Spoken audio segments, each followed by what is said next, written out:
மலையனூரிலே வெள்ளாந்த பார்வையிலே சம்பளூர் கொலையிலே ஈசான மூலையிலே பேரித்த மரத்தடில் புத்தா சிலை வளர்ந்து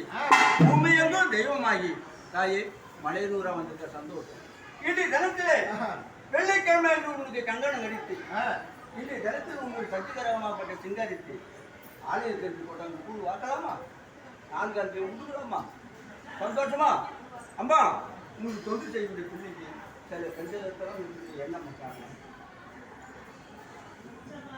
புத்து நீனையும் அம்மா